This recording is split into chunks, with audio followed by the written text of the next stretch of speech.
So let's start the today's lecture of probability, which was generally based upon your basics of probability. मेरे लिए आसान क्यों है? ये आपको probability का लेक्चर मैंने सारा कुछ लिख रखा है स्क्रीन के ऊपर, पढ़ पढ़ के सुनाना है बस आपको। सही है?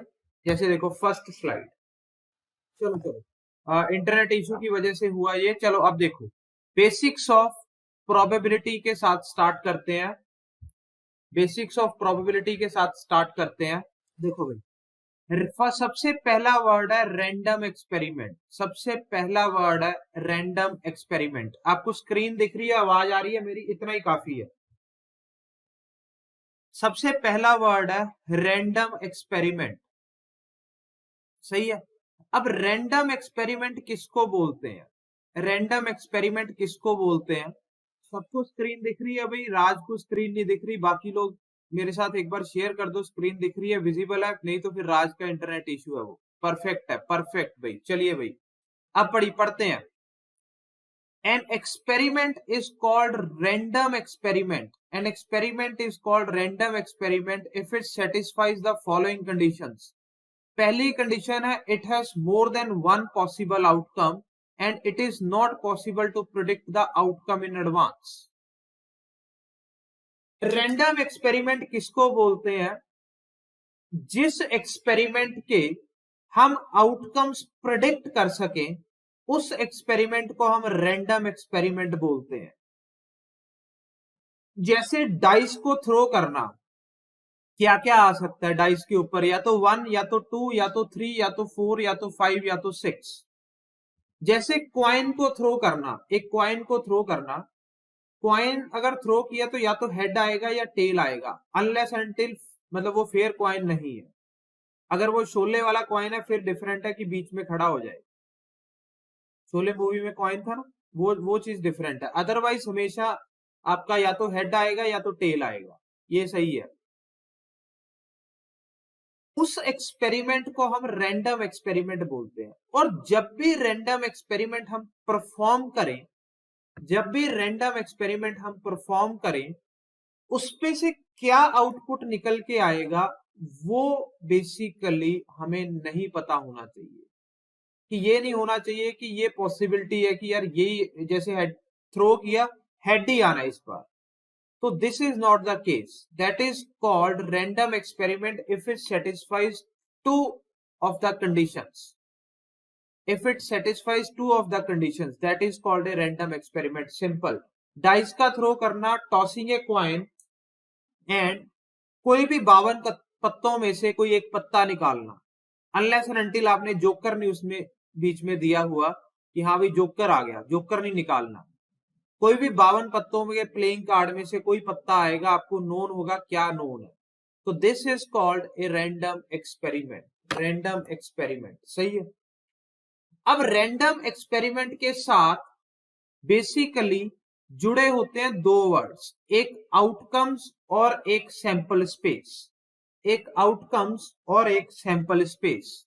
जो भी रिजल्ट एक रैंडम एक्सपेरिमेंट से आ सकता है, जो भी रिजल्ट एक रैंडम एक्सपेरिमेंट से आ सकता है, जो भी रिजल्ट एक रैंडम एक्सपेरिमेंट से आ सकता है, उसके हर रिजल्ट को हम एक्सपेरिमेंट का आउटकम बोलेंगे। उसके हर रिजल्ट को हम एक्सपेरिमेंट का आउटकम बोलेंगे।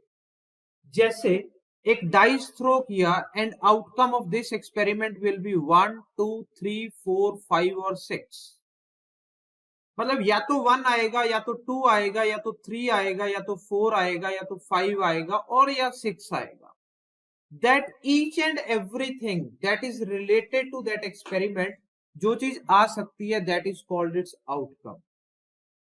And अगर आप उन आउटकम्स को एक सेट के अंदर बंद कर दो, उन आउटकम्स को एक सेट के अंदर बंद कर दो, तो उसको बोलते हैं हम sample space of the experiment. उसको बोलते हैं हम sample space of the experiment.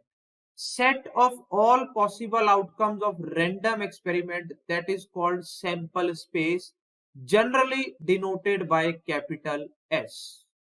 Generally denoted by capital S. Is that clear everyone? Now sample space and outcome and random experiment. चलो अब ये देखो, कोई एक्सपेरिमेंट किया गया और सैंपल स्पेस लिखते हैं, कोई एक्सपेरिमेंट किया गया और सैंपल स्पेस लिखते हैं। इसकी मैं आपको पीडीएफ सेंड कर दूंगा, आप टेंशन ना लो, इसकी मैं जो भी ये लिखा हुआ है पीडीएफ सेंड कर दूंगा। When a coin is tossed twice, if heads appear in the second throw, एक कॉइन है उसको ट्वाइस थ्रो किया गया, एक अगर हेड सेकेंड थ्रो में आया तो बाद में एक डाइस थ्रो किया गया, तो उसकी सैंपल स्पेस लिखनी है एक्सपेरिमेंट की। एक कॉइन थ्रो किया ट्वाइस, जैसे एक अगर कॉइन हम दो बार टॉस करें तो इसकी सैंपल स्पेस क्या आ सकती है? पहली बार में क्या आ सकता है, हेड या फिर टेल। सिमिलरली दूसरी बार में क्या आ सकता है, हेड या फिर टेल। तो दो बार जब कॉइन थ्रो करेंगे तो क्या सैंपल स्पेस बन सकती है उस एक्सपेरिमेंट की? या तो हेड और हेड आएंगे, या हेड और टेल आएंगे, या टेल और हेड आएंगे, या फिर टेल और टेल आएंगे। ये सैंपल स्पेस किसकी बनी? This is the sample space, this is the sample space when coin is throne twice. सही है।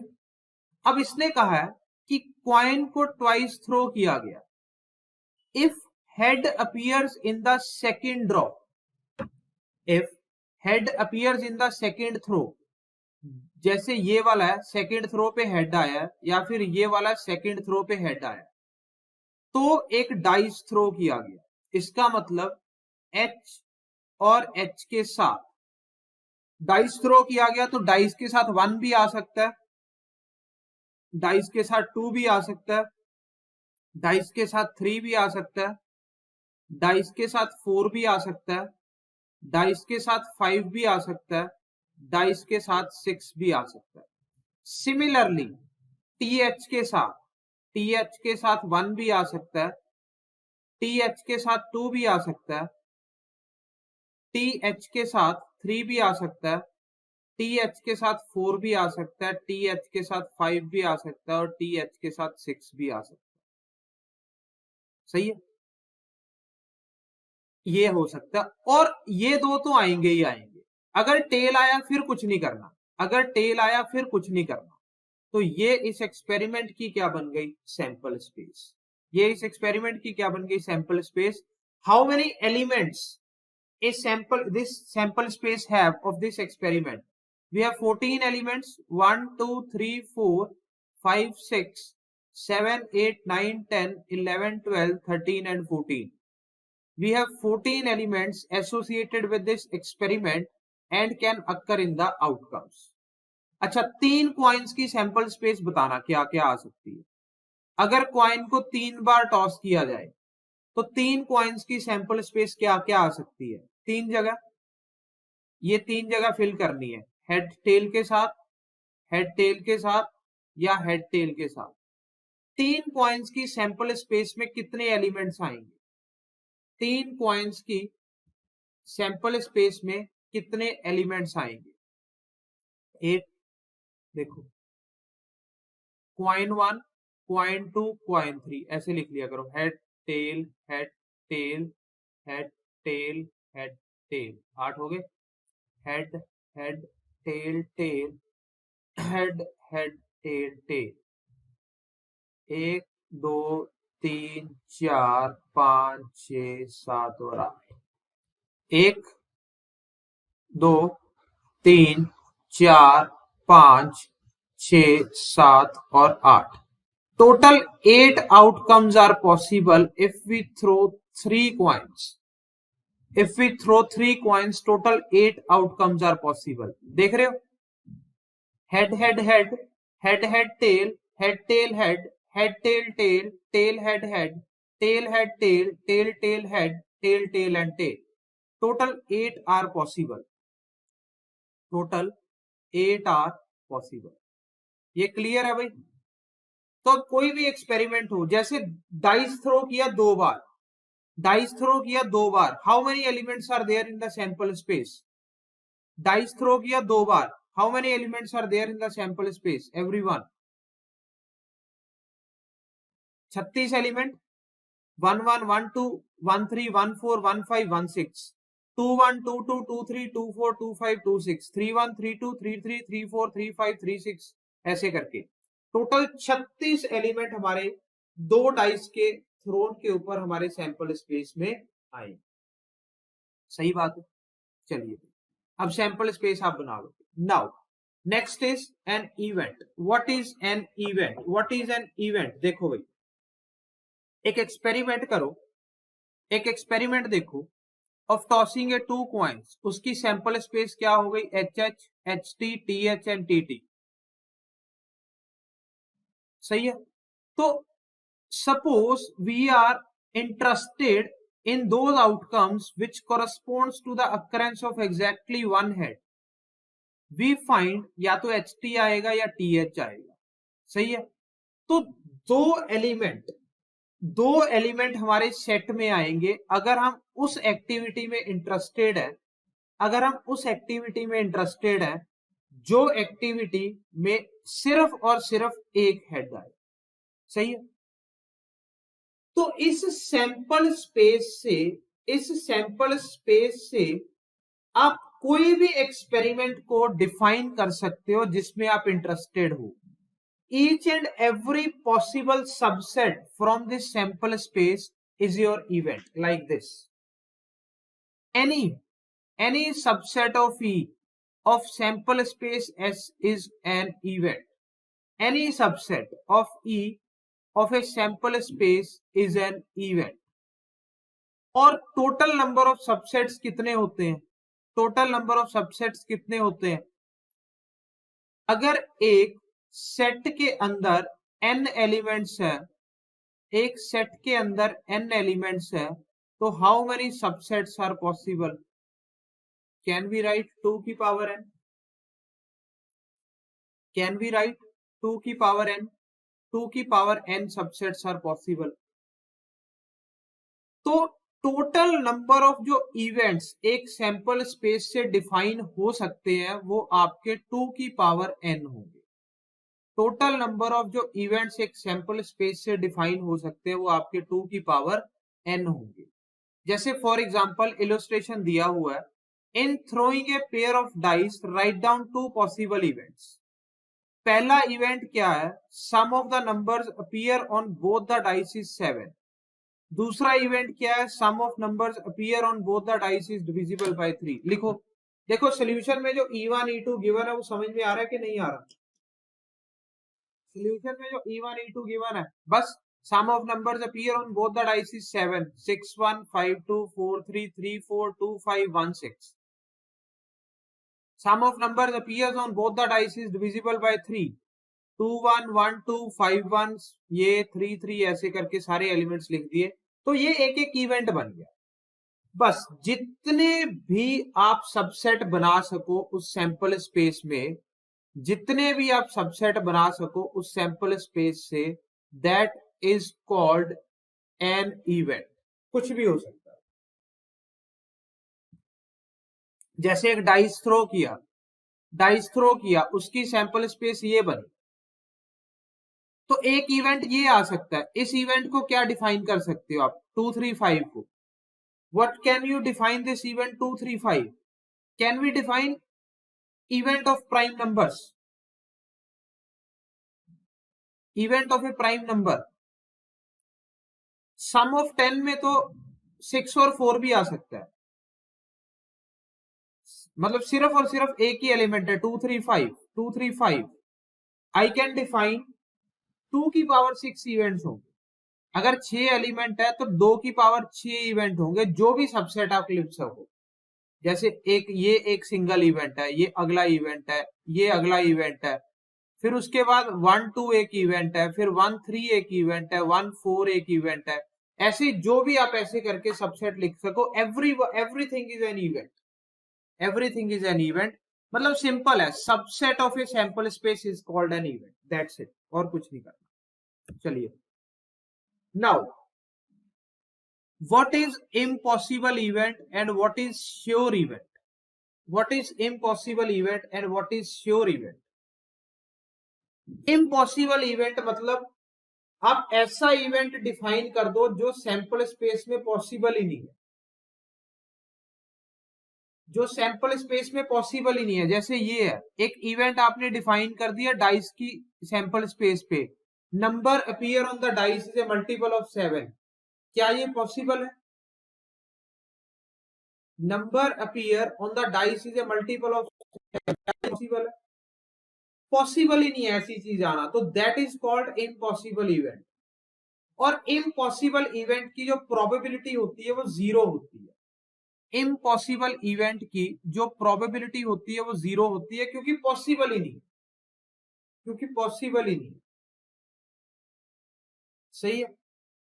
और श्योर इवेंट क्या है? जैसे मैं कोई इवेंट डिफाइन करूं 1 2 3 4 5 6 में से मैं एक इवेंट डिफाइन कर दूं कि डाइस को थ्रो किया और एक नेचुरल नंबर आएगा, डाइस को थ्रो किया और एक नेचुरल नंबर आएगा, तो दैट मीन्स कुछ भी हो जाए, श्योर है कि नेचुरल नंबर ही आना है, श्योर है कि नेचुरल नंबर ही आना है, कोई डाउट ही नहीं है उसमें, उसकी प्रोबेबिलिटी हम ऑलवेज 1 लेते हैं, 100% इवेंट अक्कर करेगा ही करेगा। मैं कह दूं कि भाई डाइस थ्रो किया, या तो इवन नंबर आएगा या तो ऑड नंबर आएगा, कौन सा इवेंट हो गया? कौन सा इवेंट हो गया? हो गया श्योर इवेंट। कौन सा इवेंट हो गया भाई? हो गया श्योर इवेंट। सही है। कोई इम्पॉसिबल और एक श्योर आप अपनी तरफ से डिफाइन करना, कोई इम्पॉसिबल और कोई श्योर।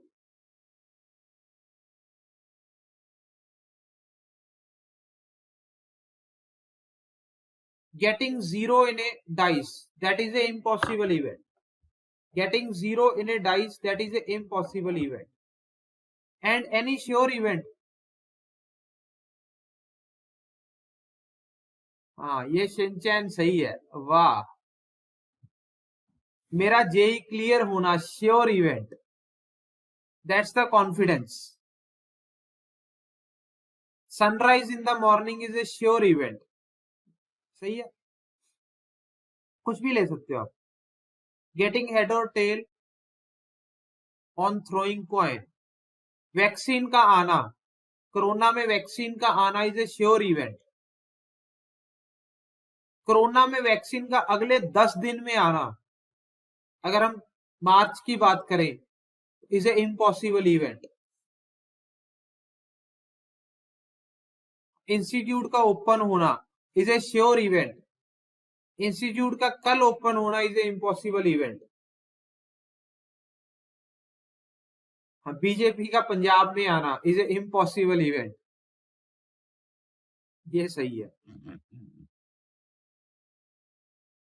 छोटा भीम ऑलवेज मैथ्स की क्लास पढ़ेगा या ऑलवेज मैथ्स पढ़ेगा इज ए इम्पॉसिबल इवेंट। चलिए आगे बढ़ते हैं।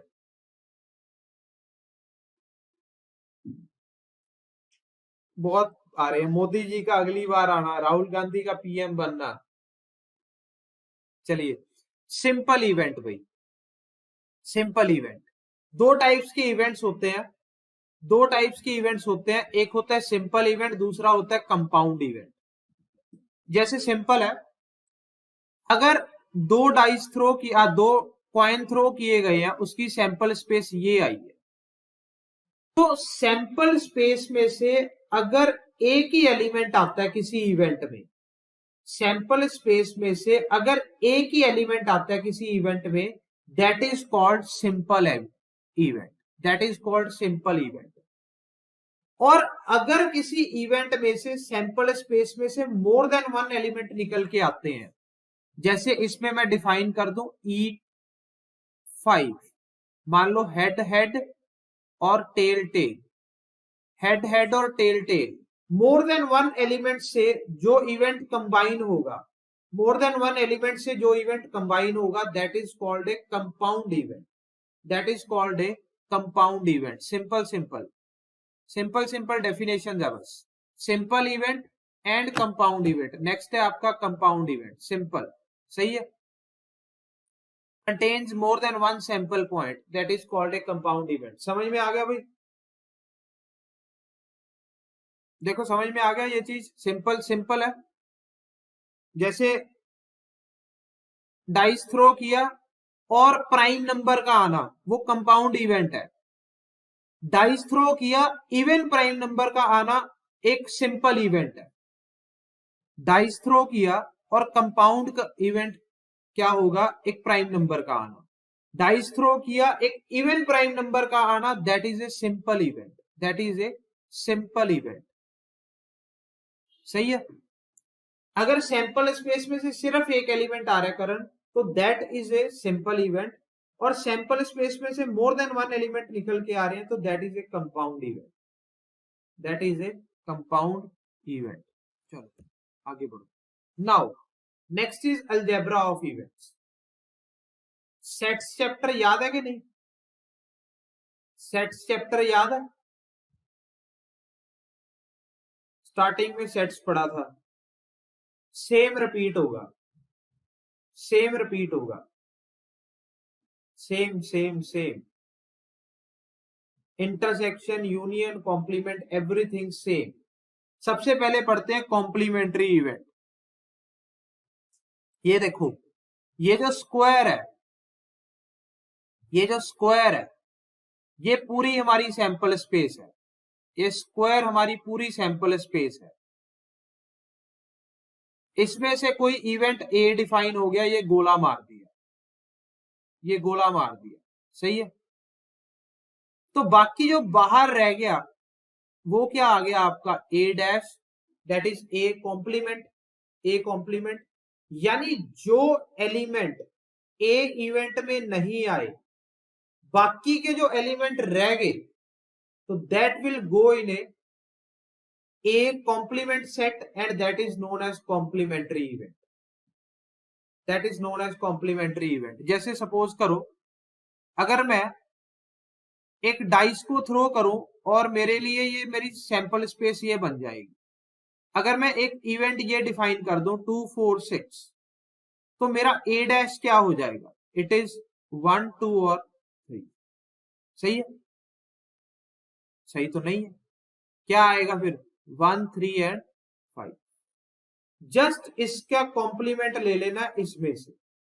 तो जैसे ये मेरे डाइस की सैंपल स्पेस है, ये इवेंट ए आ गया, तो बाहर वाला जो लाइनिंग वाला हिस्सा आपका बचा, ये क्या बच गया आपका? ये डैश बच गया, ये आपका ए डैश बच गया, सही है। चलो भाई फटाफट से बढ़ो। इवेंट ए और बी, इवेंट ए और बी, ध्यान है, और किसको डिफाइन करता था? यूनियन को। एंड किसको डिफाइन करता था? इंटरसेक्शन को। इवेंट ए और बी, ये तो ध्यान है, ये डायग्राम ध्यान है कि नहीं ध्यान? ए एंड बी कैसे बनाएंगे? ये मिसिंग है डायग्राम, ए बी, और ये क्या आएगा आपका? This is your event A and B. The event A but not B, event A but not B, सिर्फ ये हिस्सा, ए बट नॉट बी, सिर्फ ये हिस्सा, इसको क्या लिखते थे सेट्स में? A minus B. इसको क्या लिखते थे सेट्स में? A minus B, simple. चलिए भाई आ जाओ, अब आ जाओ, डिफाइन करो, इवेंट डिफाइन करो। Consider the experiment of rolling a dice, let A be the event of getting prime number. A prime number का आना 2 3 and 5, B be the event of getting an odd number 1 3 and 5। Write the following sets. आसान ही है, A और B का मतलब A union B, 1 2 3 and 5। A and B का मतलब A intersection B, 3 and 5। Not A का मतलब ए कॉम्प्लीमेंट, नॉट ए का मतलब ए कॉम्प्लीमेंट 1 4 एंड 6, 1 4 एंड 6। ये लो पिछली स्लाइड देख लो, पिछली स्लाइड देख लो। सेट्स चैप्टर बहुत अच्छे से पढ़ा हुआ है, तो यहाँ पे कोई दिक्कत आनी नहीं चाहिए। चलो भाई ये तो हो गया क्लियर। ये क्लियर है ना भाई एवरीवन? हाँ पीडीएफ शेयर कर दूंगा, आप टेंशन ना लो इसकी, क्योंकि इसमें लिखने के लिए काफी कुछ है तो साथ साथ लिख नहीं पाओगे, और जैसे भी आपको सही लगे इसकी मैं शेयर कर दूंगा पीडीएफ। जनरली मैं वैसे शेयर नहीं करता, बट इसकी मैं कर दूंगा। चलो equally likely events, equally likely events, mutually exclusive events और एग्जॉस्टिव इवेंट्स, तीन चीजें। इक्वली लाइकली इवेंट्स उन इवेंट्स को बोलते हैं जिन इवेंट्स की प्रोबेबिलिटी सेम हो, जिन इवेंट्स की प्रोबेबिलिटी सेम हो। सही है? जैसे एक डाइस थ्रो किया, उसमें 1 2 3 4 5 और 6 आया, तो क्या कोई मेरे को बता सकता है probability of getting even number क्या आएगा? इतनी तो 10th में प्रोबेबिलिटी हमने पढ़ी हुई है। और probability of getting odd number क्या आएगा? एक डाइस थ्रो किया, probability of getting even number क्या आएगा? 1/2। और probability of getting odd number क्या आएगा? That is also 1/2। तो इवन नंबर का आना भी एक इवेंट है, ऑड नंबर का आना भी एक इवेंट है। दोनों की प्रोबेबिलिटी 1/2 और 1/2 है। तो जैसे नाम बोल रहा है इक्वली लाइकली इवेंट्स, तो जिन इवेंट्स की प्रोबेबिलिटी सेम होगी, those events are said to be equally likely events. Is that clear? Those events are said to be equally likely events. Simple as that. Prime number का आना वो भी एक event है, उसकी प्रोबेबिलिटी भी हाफ है, वो भी इक्वली लाइकली है, वो भी इक्वली लाइकली है, उसमें भी कोई डाउट नहीं है। चलिए, mutually exclusive events, mutually exclusive event, अगर कोई इवेंट ए है और इवेंट बी है, अगर उन दोनों में ए इंटरसेक्शन बी 5 हो, A intersection B 5 हो, then that event is known as mutually exclusive events. ये याद रखना है आपको, mutually exclusive events. Getting a odd number A and B is getting an even number. B is getting an even number. So A intersection B is clearly a 5. Therefore A and B are mutually exclusive events. Mutually exclusive events. सही है? चलिए अगला, exhaustive events. Exhaustive events पढ़ो definition, definition से ही clear हो जाएगा। If E1, E2, E3 up to En are n events associated with an experiment whose sample space is S, अगर उन सब का यूनियन, उन सब का यूनियन मिला के सैंपल स्पेस आ जाए, उन सब का यूनियन मिला के सैंपल स्पेस आ जाए, तो उन सारे इवेंट्स को हम कंबाइन करके एग्जॉस्टिव इवेंट्स बोलते हैं। उन सारे इवेंट्स को कंबाइन करके हम एग्जॉस्टिव इवेंट्स बोलते हैं। कोई एग्जांपल देना एग्जॉस्टिव इवेंट्स। दो इवेंट्स तो कम से कम एग्जॉस्टिव होंगे ना, जादू ये नहीं है कि getting natural number on dice. दो इवेंट्स तो डिफाइन करें, दो विनिंग ऑफ इलेक्शंस कैसे, दो इवेंट्स तो डिफाइन करें। एक इवेंट है जैसे ऑड नंबर्स का आना, एक इवेंट है जैसे इवन नंबर का आना डाइस के थ्रो के ऊपर, डाइस के थ्रो के ऊपर। E1 एक इवेंट है ऑड नंबर्स का आना, E2 एक इवेंट है इवन नंबर्स का आना, इवन नंबर्स का आना। तो odd event E1 union E2 dice के केस में सैंपल स्पेस आ जाएगा। हाँ, एक कॉइन थ्रो करें, एक इवेंट है हेड का आना, एक इवेंट है टेल का आना, तो दोनों इवेंट्स का अगर यूनियन कर दे तो that is exhaustive events, that is exhaustive events. बिल्कुल पूरी की पूरी सैंपल स्पेस बन जाए, पूरी की पूरी सैंपल स्पेस बन जाए, तो उस तरह के हम इवेंट्स को बोलते हैं दैट इज एग्जॉस्टिव इवेंट्स। आ गया समझ में भाई? चलिए ये आ गई आपकी classical definition of probability. Classical definition of probability, तो आपको इसका पता ही है क्या होता है प्रोबेबिलिटी की definition, number of favourable outcomes upon total number of outcomes. ये तो बताने की भी रिक्वायरमेंट नहीं है। Number of favourable outcomes upon total number of outcomes, किसी भी इवेंट की प्रोबेबिलिटी है वो हमेशा 1 और 0 के बीच में लाई करती है, और किसी भी इवेंट की प्रोबेबिलिटी और उसके कॉम्प्लीमेंट्री इवेंट की प्रोबेबिलिटी ऑलवेज 1 के बराबर होती है, ऑलवेज 1 के बराबर होती है। क्या ये दो चीजें क्लियर है? प्रोबेबिलिटी की डेफिनेशन तो खैर आपको पता ही है, ऊपर फेवरेबल रखने हैं, नीचे टोटल नंबर ऑफ आउटकम्स रखने हैं, और जनरली हम पीए से डिनोट करते हैं। ए कोई इवेंट है जिसकी हम प्रोबेबिलिटी ढूंढ रहे हैं, ए कोई इवेंट है जिसकी हम प्रोबेबिलिटी ढूंढ रहे हैं, सही बात है। तो मतलब आप लोगों ने देखो exhaustive, mutually exclusive, equally likely, sample space, events and everything, ये आपको समझ में आ गया। अब एक काम करते हैं, क्वेश्चन करते हैं, इसकी प्रोबेबिलिटी ढूंढते हैं। आ जाओ भाई, क्वेश्चन करते हैं, प्रोबेबिलिटी ढूंढते हैं। An old man was dialing a 7-digit telephone number, 1 2 3 4 5 6 7, dialed the first 5 digits, 5 digit तो उसने डायल कर लिए। ओल्ड मैन है भाई, कमजोर है थोड़ा, दिमाग कमजोर हो ही जाता है जैसे जैसे बूढ़े होते हैं। जैसे आप लोगों का दिमाग हमसे ज्यादा तेज चलता है, चलेगा ही क्योंकि यंग ब्लड है आपका।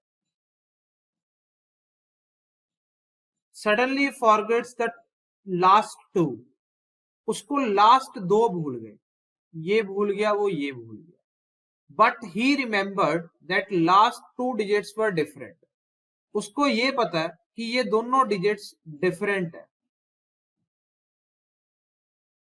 सही है। On this assumption he randomly dials the last 2 digits.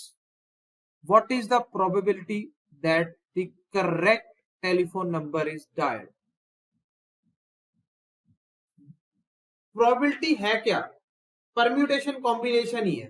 Permutation combination से सैंपल स्पेस निकालनी है, ऊपर ये निकालना है, ये 11th की प्रोबेबिलिटी है। नया टॉपिक कोई है ही नहीं प्रोबेबिलिटी में। अब देखो, अब क्या करेगा वो ओल्ड मैन, यहां पे कितने तरीकों से फिल किया जा सकता है।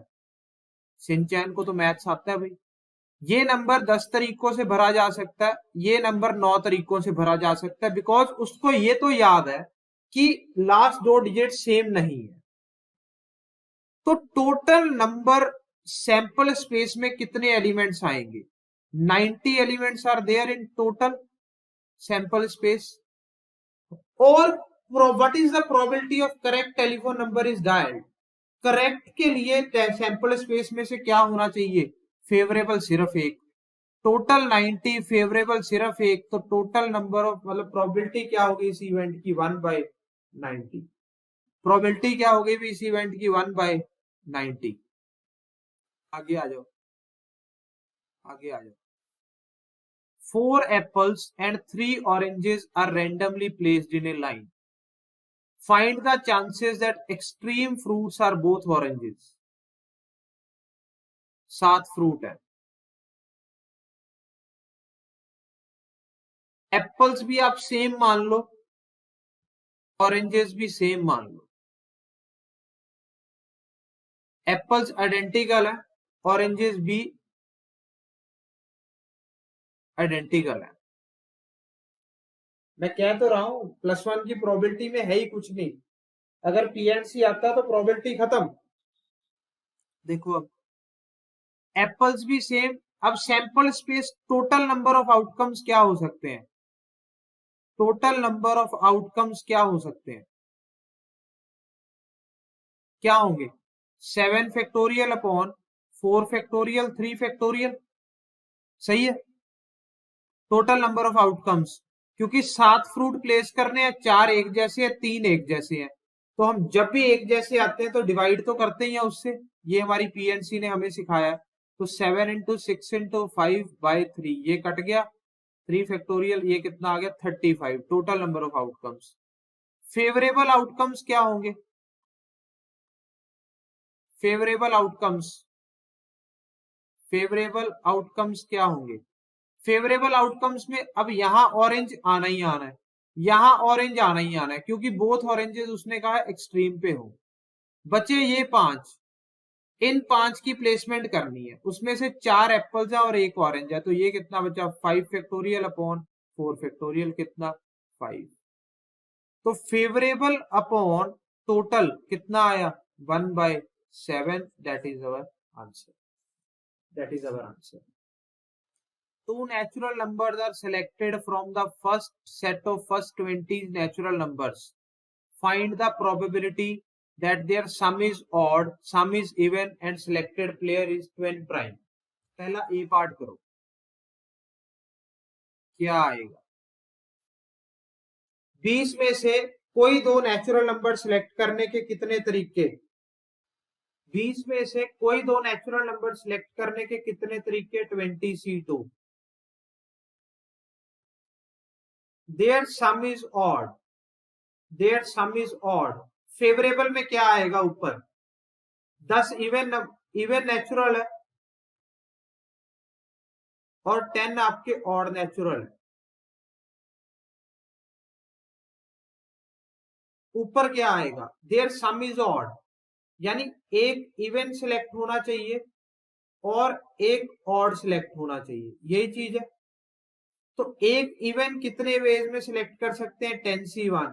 और एक ऑड कितने वेज में सिलेक्ट कर सकते हैं? वो भी 10C1, वो भी 10C1। आंसर कैलकुलेट कर लो। आया समझ में? B part, sum is even 20C2, sum is even 20C2। अब क्या आएगा ऊपर? इवन के लिए या तो ऑड और ऑड सिलेक्ट हो जाए, ऑड एंड ऑड सिलेक्ट हो जाए, या इवन एंड इवन सिलेक्ट हो जाए। हाँ, या तो इसमें से माइनस कर सकते हो, या तो माइनस कर दो, या सिंपल लिख लो ऑड और ऑड सिलेक्ट हो, मतलब 10C2। 10 ऑड में से कोई दो सिलेक्ट कर लो, या फिर 10 इवन में से कोई दो सिलेक्ट कर लो। केसेस बन के मल्टीप्लाई नहीं होगा बरिंदर, यहाँ पे मल्टीप्लाई नहीं होगा, 10C2 इंटू 10C2 नहीं आएगा। आइदर का वर्ड आ गया, आइदर इन दिस वे और इन दिस वे। कौन सा प्रिंसिपल लगेगा? प्रिंसिपल ऑफ फंडामेंटल काउंटिंग का principle of addition, principle of fundamental counting का प्रिंसिपल ऑफ एडिशन लगेगा। आइदर इन दैट वे और in that way, 10C2 plus 10C2। सही है। सी पार्ट के ऊपर आ जाओ। Selected player is twin prime. पहले तो ट्विन प्राइम का मतलब समझाओ। ट्विन प्राइम का मतलब पता है सबको? क्या ट्विन प्राइम पता है सबको?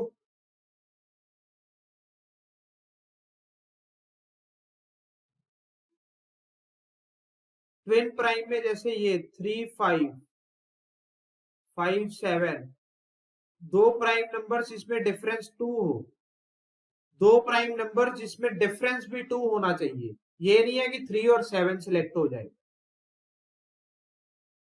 हाँ 2 के डिफरेंस पे। तो नीचे तो 20C2 आएगा ही आएगा। ऊपर कितने केसेस हो सकते हैं ये तो काउंट ही करने पड़ेंगे। पहले 20 नेचुरल नंबर्स में से ट्विन प्राइम्स के पेयर कौन कौन से होंगे? एक तो 3 5 5 7 तो मैंने गिनवा ही दिया, और बताओ।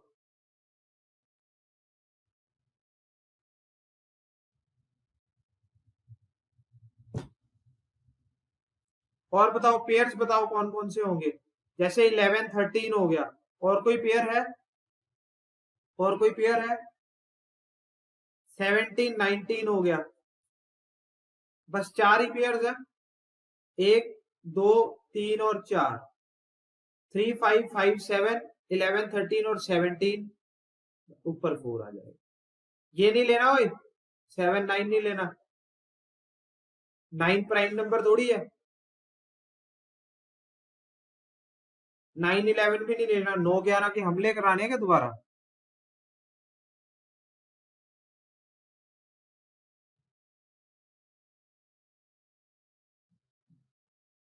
ओए ध्यान से चलो, गड़बड़ नहीं करनी। चलिए भाई आ जाओ।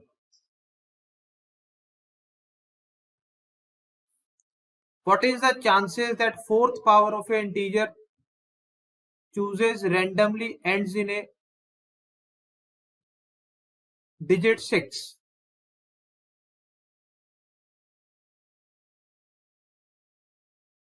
Fourth power of an integer chosen randomly ends in a digit 6.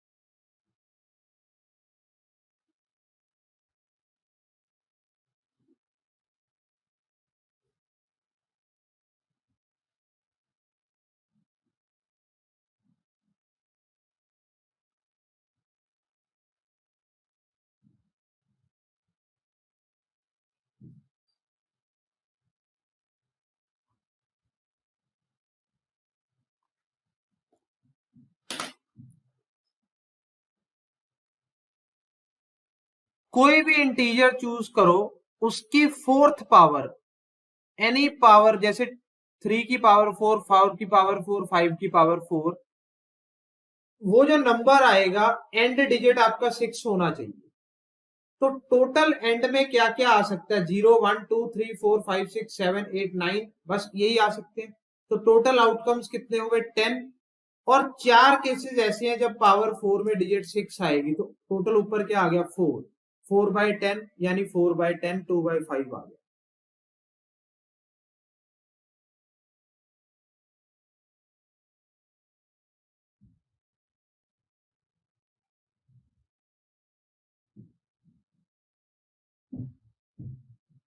सही है भाई। ये बेसिकली ना, वैसे तो इनफाइनाइट इंटीजर्स है, जैसे तो इनफाइनाइट इंटीजर्स है, पर क्या है कि ऐसे क्वेश्चंस में हमें सैंपल स्पेस को फाइनाइट बनाना पड़ता है। सैंपल स्पेस को फाइनाइट बनाना पड़ता है बिकॉज जो बिहेवियर 0 से 9 तक आएगा, वही बिहेवियर 10 से 19 तक आएगा, वही सेम बिहेवियर 30 से 39 तक आएगा, वही सेम बिहेवियर 40 से 49 तक आएगा। क्योंकि जो लास्ट डिजिट है वो सिर्फ डिपेंड करती है इंटीजर के लास्ट नंबर पे। तो इस वजह से हमें सैंपल स्पेस को इस क्वेश्चन में शॉर्ट करना पड़ा, क्योंकि सेम कंसेप्ट आगे आगे अप्लाई। तो जैसे मतलब इनफाइनाइट तक है, तो जो चीज इससे मल्टीप्लाई होगी वो चीज इससे भी मल्टीप्लाई होगी, वो ऑटोमेटिकली कट जाएगी, वो ऑटोमेटिकली कट जाएगी। इसीलिए सैंपल स्पेस में सिर्फ 0 से 9 तक कंसीडर किया गया, अदरवाइज तो सैंपल स्पेस प्रॉब्लम में इनफाइनाइट नंबर की। क्लियर है भाई?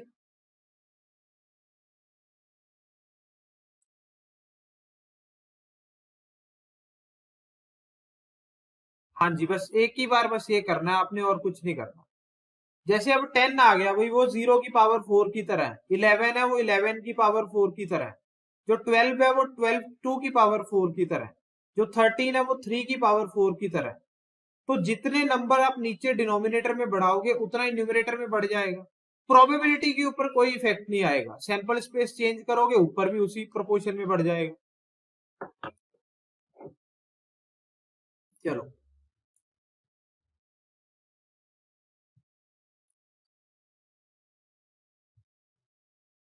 pair of dice has been rolled, thrown, cast once.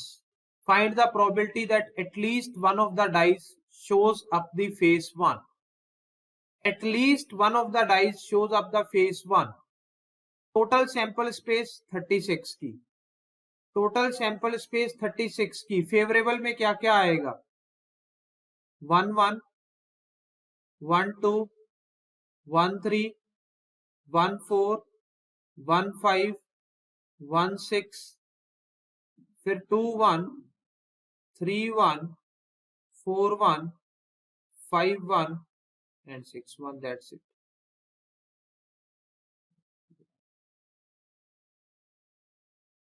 That is the answer. चलिए, अब ये दो वर्ड्स आपके लिए शायद नए हो सकते हैं, odds in favour and odds against of an event. Odds in favour and odds against of an event, दो वर्ड्स आपके लिए नए हो सकते हैं। सबसे पहले odds in favour of event ए है क्या? सिंपल है, प्रोबेबिलिटी क्या लिखते हो आप? Favourable outcomes upon total number of outcomes. यहां आपने क्या लिखना है? अगर ऑड्स इन फेवर पूछा हुआ है, number of favourable outcomes upon total की जगह पे बस आपने लिखना है नंबर ऑफ अनफेवरेबल आउटकम्स।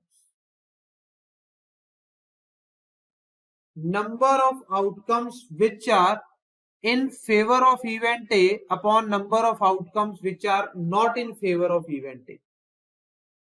सही है।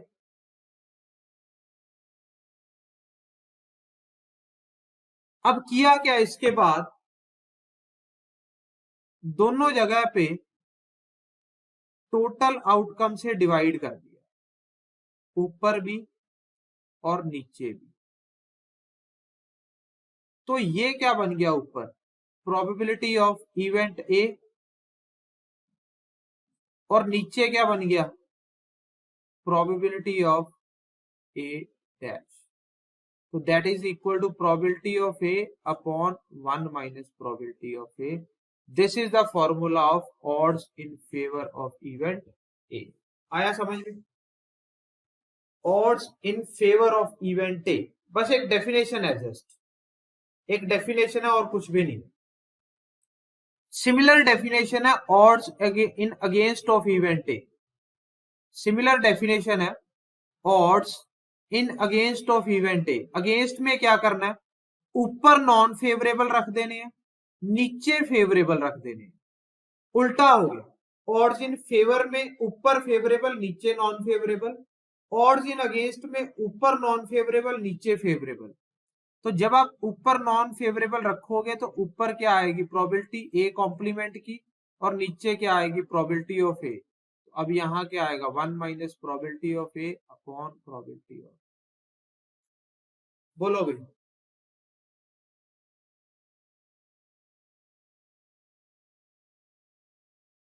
बेसिक फंडा क्लियर? बोलो भाई। सिंपल डेफिनेशन, डेफिनेशन के हिसाब से और कुछ नहीं। Odds in favour and odds in against,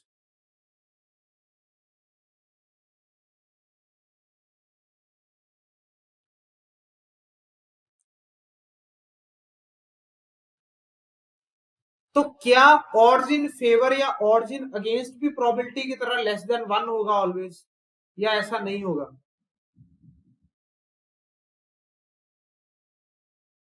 क्या ऑड्स इन फेवर और ऑड्स इन अगेंस्ट भी प्रोबेबिलिटी की तरह लेस देन 1 होगा? नहीं, क्योंकि अब तो फेवरेबल अपॉन अनफेवरेबल हो गया। वो तो डिपेंड करेगा कि कौन सा बड़ा कौन सा छोटा है। तो ये प्रोबेबिलिटी की तरह नहीं होगा, ये 0 से 1 के बीच में भी हो सकता है, और ये ग्रेटर देन 1 भी हो सकता है, ये ग्रेटर देन 1 भी हो सकता है। डेफिनेटली पॉजिटिव तो होगा ही होगा, डेफिनेटली पॉजिटिव तो आपका होगा ही होगा, दैट इज श्योर। सही है। देखो अब आ जाओ,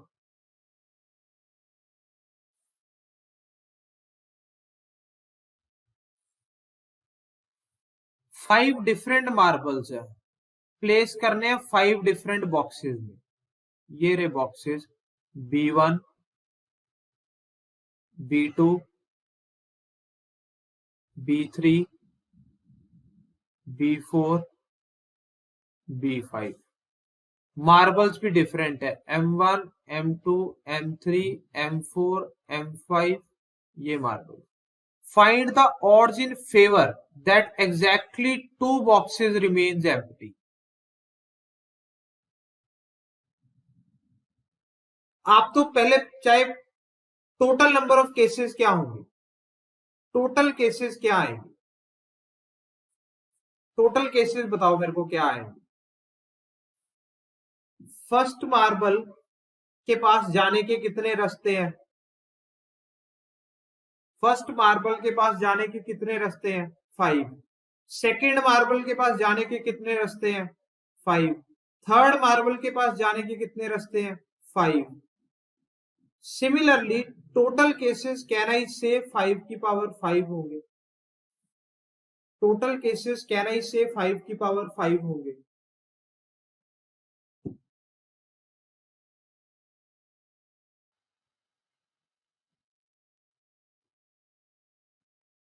सही है।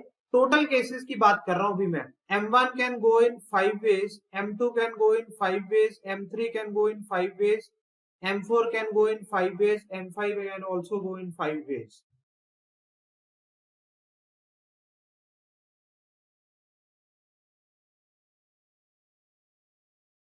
टोटल केसेस 5 की power 5।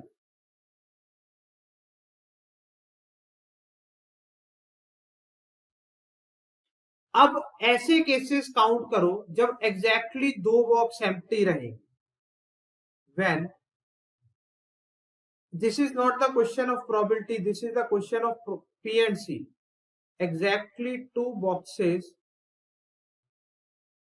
are empty. Exactly two boxes are empty. तो पहले वो बॉक्स सेलेक्ट कर लो जिसको एम्प्टी रखना है। तो जो बॉक्स को एम्प्टी रखना है वो सपोज करो 5C2 से सिलेक्शन कर। अब सपोज करो आपके पास मार्बल अभी भी 5 ही है, M1, M2, M3, M4 and M5। Marble अभी भी 5 ही है और अब 3 बॉक्सेस हैं, B1, B2 एंड B3।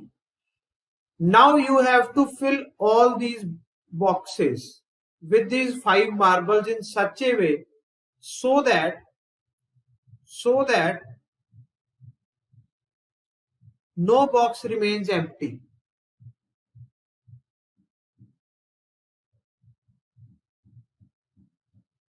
तो ग्रुपिज्म का मेथड याद है? 5 मार्बल्स के पहले ग्रुप्स बना लो। 5 मार्बल्स के पहले या तो 1 1 3 में ग्रुप बना लो या 1 2 2 में ग्रुप बना लो।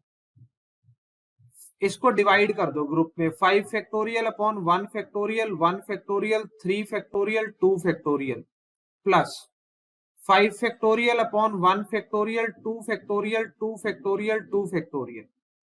ये मैंने किस लिए किया? ये मैंने ग्रुप्स बना दिए। ग्रुप्स बना दिए, 5 मार्बल्स के 3 ग्रुप बन गए और अब इन 3 ग्रुप्स को 3 बॉक्सेस में डिस्ट्रीब्यूट कर दो 3 फैक्टोरियल वेज से। 3 ग्रुप्स को 3 बॉक्सेस में डिस्ट्रीब्यूट कर दो 3 फैक्टोरियल वेज से। अगर आपको ग्रुपिज्म याद है तो ये कंसेप्ट, ये क्वेश्चन आपके लिए इजी है, नहीं तो आपको पीएनसी की ग्रुपिज्म को रिवाइज करना पड़ेगा।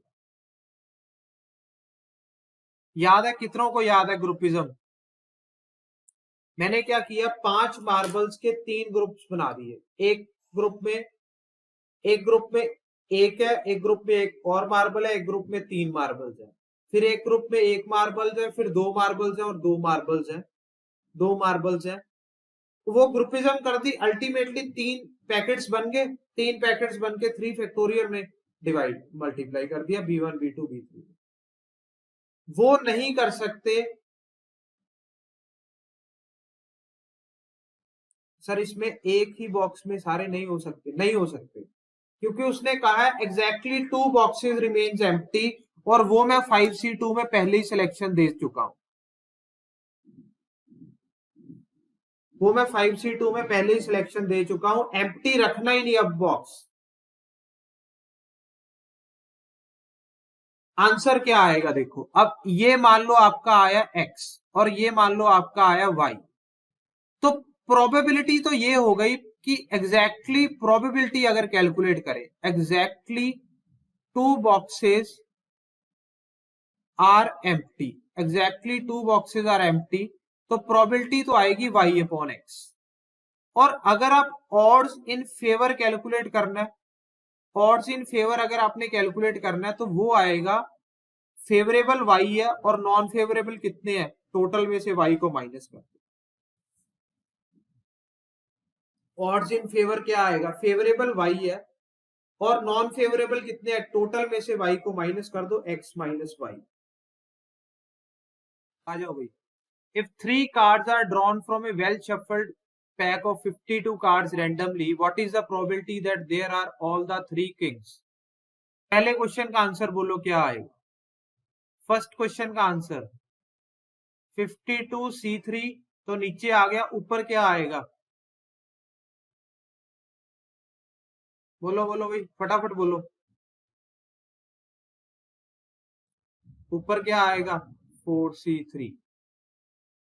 सेकंड क्वेश्चन का आंसर 52C3 नीचे आ गया, 1 king and 2 queens, 4C1 into 4C2, 4C1 into 4C2। Third question का आंसर बोलो, नीचे तो आ गया 52C3, all three of same colour, 26 black होते हैं, 26 ही व्हाइट होते हैं, all three of same colour, या तो 26 में से 3 व्हाइट आ जाएं या 26 में से 3 ब्लैक आ जाएं, या 26 में से 3 ब्लैक व्हाइट आ जाए या 26 में से 3 ब्लैक आ जाए, या 2 इंटू 26C3, वो बात एक ही है। All three of different suits, कितने सूट होते हैं 4, all three of different suits,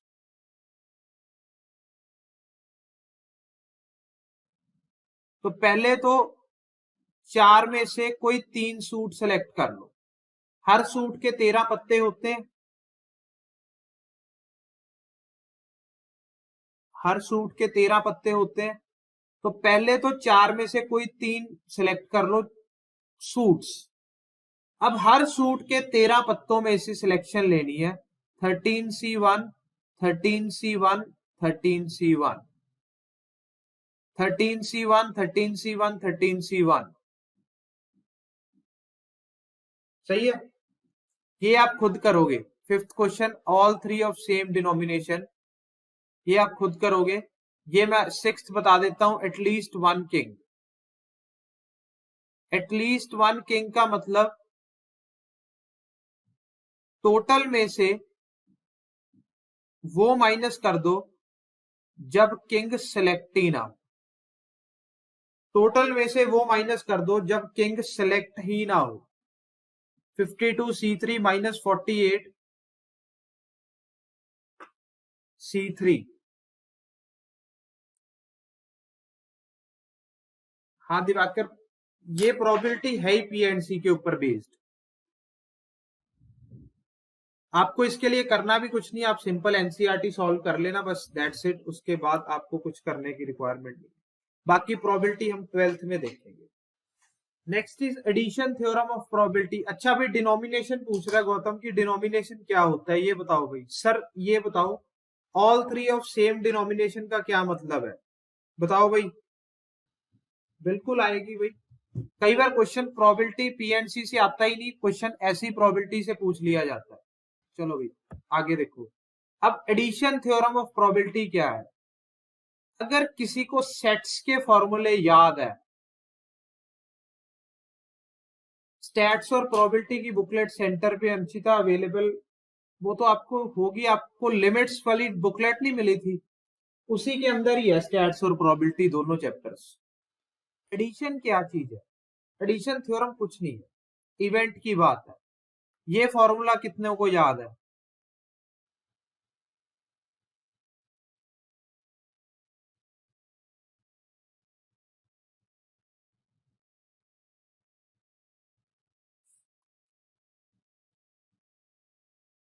N of A union B equal to n A plus n B minus n A intersection B,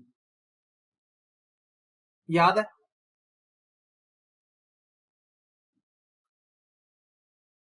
सही है, कुछ नहीं करना आपने, एन को सिंपल पी से बदल देना, probability of event A union B equal to probability of A plus probability of B minus probability of A intersection B।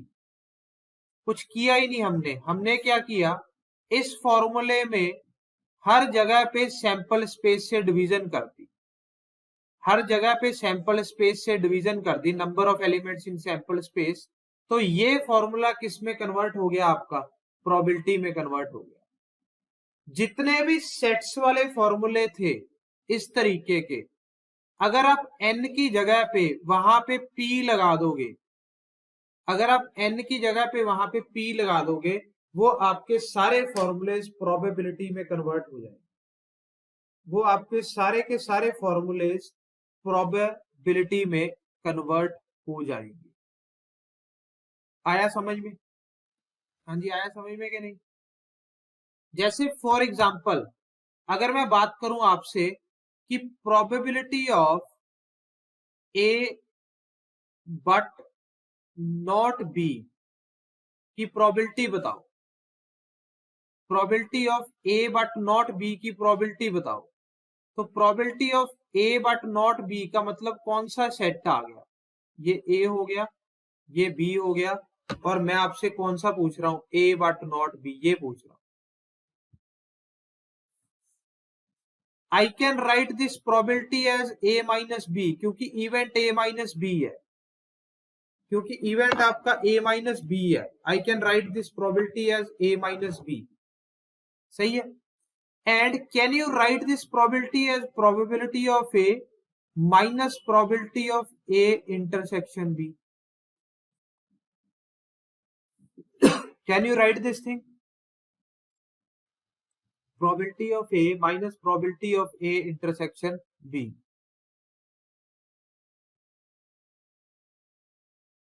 सही है। अब जैसे ये लिख सकते हो, probability of A union B plus probability of A complement intersection B complement equal to 1। ये सही है कि गलत है, ये सही है कि गलत है? डी मॉर्गन्स लॉ ही है ये क्या है, De Morgan's law, A union B का complement equals to A complement intersection B complement. जो भी तीन वाले फॉर्मूलेज थे प्रोबेबिलिटी के, वो भी सारे यहाँ पे वैलिड रहेंगे, वो भी सारे यहाँ पे वैलिड रहेंगे, कोई भी गलत नहीं होगा, सही है। फॉर एग्जाम्पल क्वेश्चन देखो, ये क्वेश्चन करोगे,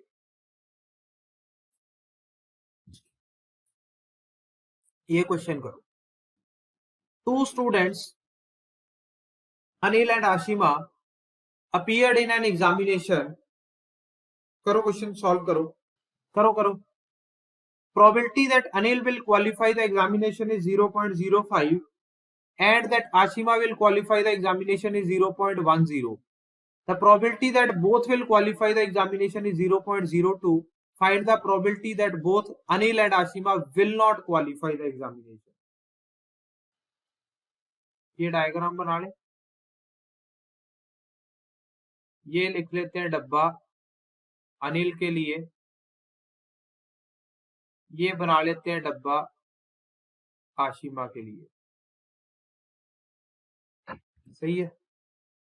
ये जो टोटल अनिल वाली प्रोबेबिलिटी है ये 0.05 है, उसमें से इतना हिस्सा बोथ अनिल एंड अनिल ये 0.02 है, तो ये वाला हिस्सा कितना रह गया 0.03, और आशिमा का हिस्सा कितना रह गया 0.10, माइनस करो आप 0.02 को, 0.08, सही है। तो both Ashima and animal will not qualify, ये टोटल करके कितना आ गया,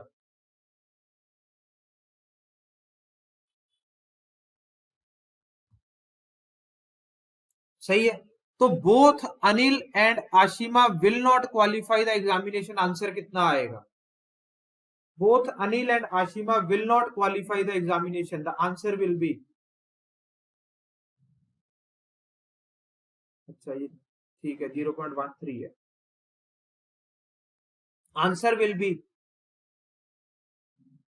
1 में से ये 0.13 सब्ट्रैक्ट कर दूं, यानी 0. क्या आ गया 87। 1 में से 0.13 सब्ट्रैक्ट कर दूं, आंसर आ गया 0.87। 0.87। At least one of them will not qualify the examination, ये आंसर कितना आएगा? या तो अनिल क्वालिफाई करे, at least one of them, B part का आंसर बोलो भाई फटाफट से। डायग्राम समझ आ गई? ये अंदर 0.02 0.03 क्यों लिखा है?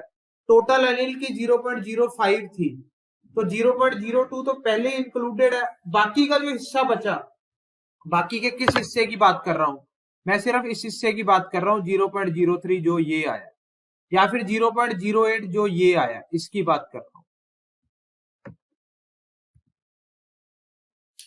बी का आंसर बोलो। At least one of them will not qualify the examination. इसमें कौन कौन से हिस्से इंक्लूड करने पड़ेंगे? 9.91 कहां से आ जाएगा? प्रोबेबिलिटी है।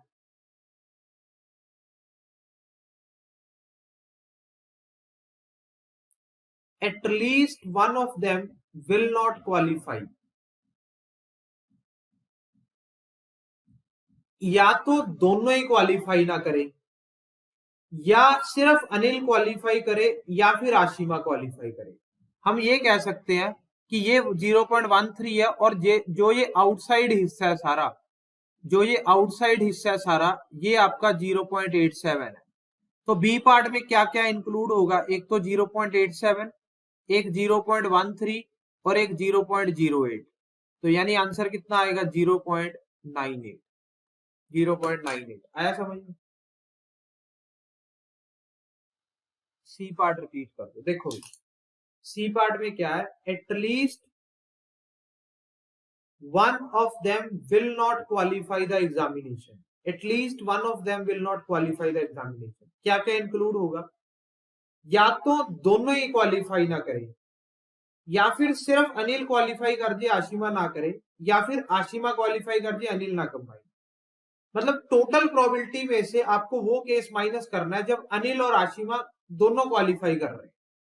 कहने का मतलब 1.08 कैसे होगा? प्रोबेबिलिटी 1 से बड़ी कैसे हो जाएगी? बिंद्रा जी आप मेरे को डाउट बताइए, मैं आपका डाउट जरूर दूर करूंगा। वो मैंने लिख गलत दिया, वो चीज अलग गया, यहाँ पे 0.03 आएगा। नहीं नहीं, वो चलो वो मैंने लिख गलत दिया था, वो आएगा तो 0.03 ना। प्रोबेबिलिटी 1 से बड़ी तो मतलब ही नहीं ना। Only one of them will qualify the examination. Only one of them will qualify the examination. क्या क्या लेंगे? या तो 0.03 या 0.08। तो कितना आएगा? 0.11। Simple as that. सही है भाई? क्लियर? तो बेसिक फंडे क्लियर हो गए। ये क्लियर है ये क्वेश्चन के नहीं? बोलो फटाफट।